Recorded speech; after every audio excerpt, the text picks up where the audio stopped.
capacità di trovare un po' il senso della vita, il senso di stare felici e capire come si muove l'energia. Poi noi discutiamo nella casa, ma se tu non capisci come si muove l'energia, con chi stai, come stai pensando, come ti muovi, perché ti arrivano le cose, questo è fondamentale perché poi ti scontrerai sempre di più con delusioni.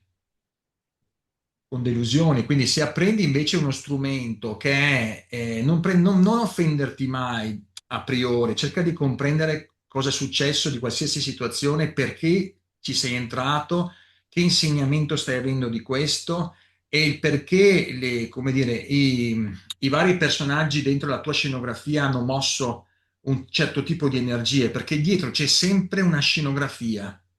Cioè c'è sempre qualcosa, se tu ti calassi nella situazione di ognuno, comprenderesti tante motivazioni, il perché di tante cose, le reazioni di un certo tipo, da dove derivano anche la storia di ciascuno per cui arriva a fare certe cose. Ecco, non te la prenderesti così più personalmente, perché è un quadro di insieme.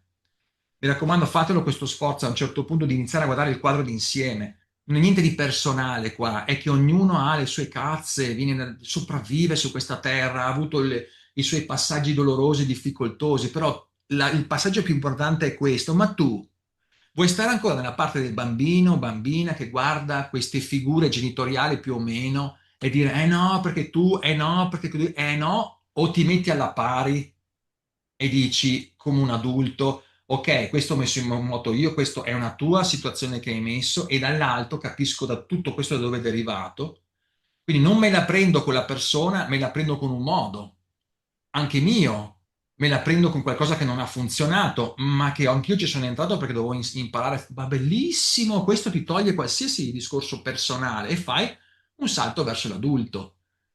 Invece di fare così col dito, fa così col dito e dice, ok, ma io cosa voglio? Ma io perché sono ancora qua? Ma io com'è che ho trovato questa situazione? Ma io cosa sto imparando da questo? Ma io cosa voglio decidere di fare adesso? Al di là di te, al di là di quello che tu hai messo in campo, dalla tua storia, al di là di quello che tu mi dici, questa è libertà. Punto. Nel momento in cui tu ti sentirai internamente che stai giudicando, che ti stai incazzando, che lui doveva far così, lei doveva far colà, non ti ha capito, non ti ha amato, non ti ha supportato, quella ehi! E lì il bambino che piange, con le ginocchia sbucciate e che fa così, ah, cattivo mamma, cattivo papà. Va bene.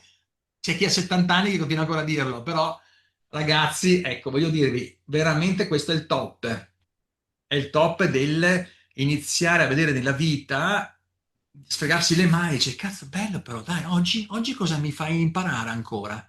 Wow! Leggi sempre dietro le righe di qualsiasi situazione e troverai delle parti anche di te che sono umane, che sono disfunzionali, che stai crescendo come stanno crescendo tutti e non te la prenderai con nessuno. Ecco